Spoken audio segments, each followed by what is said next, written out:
రీసెంట్గా ఒక కేసు, ఇది యాక్చువల్గా మనం చెప్పకూడదు కానీ చెప్పాలి తప్పదు. ఒక కోడలు ఒక మామయ్యని, ఆయన ఆ ఊర్లో మంచి సర్పంచ్ స్టేజ్లో ఉన్నాడు. ఆయన మంచి పరువు ప్రతిష్ట, ఫాదర్ నుంచి తాతల నుంచి కూడగట్టుకుంటూ వచ్చిన పరువు ప్రతిష్టతోటి ఉన్నారు వాళ్ళు. 2 years బ్యాక్ నా దగ్గరికి వచ్చారు వాళ్ళు. 2 years తర్వాత మళ్ళీ వచ్చారు వాళ్ళు. నన్ను ఏమైందండి 2 ఏళ్ల క్రితం ఎప్పుడో కదా మీరు వచ్చింది అంటే, సార్ 2 ఏళ్ళు కూడా నోట్లో గుడ్డలు కుక్కుకొని కూర్చున్నాం సార్ ఇంట్లో.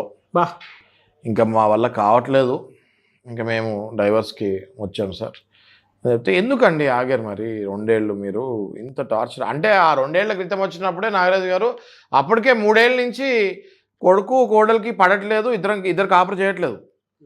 అంటే ఆ 3 ఏళ్ళు ఈ 2 ఏళ్ళు మొత్తం 5 ఏళ్ళ నుంచి కొడుక్కి పెళ్ళైన దగ్గర నుంచి ఇప్పుడు దాకా సవ్యంగా లేరు. ఈ 2 ఏళ్ళు ఎందుకు సార్ మరి ఇంత టైం వేస్ట్ ఎందుకు చేస్తారు మీరు అని అడిగితే ఆయన ఒకటే చెప్పాడు నాకు. వాళ్ళ కోడలు డైరెక్ట్గా వీళ్ళ మామయ్య గారికి చెప్పిందంట, మామయ్య నువ్వు ఎన్నో సంవత్సరాలు ఏదైతే ఇటుక ఇటుక ఇటుక పేర్కొని పేర్చి నీ పరువు పెంచుకున్నావో, మధ్యలో ఒక్క ఇటుక లాగితే చాలు మొత్తం కుప్ప కూలిపోతుంది అని చెప్పిందంట డైరెక్ట్.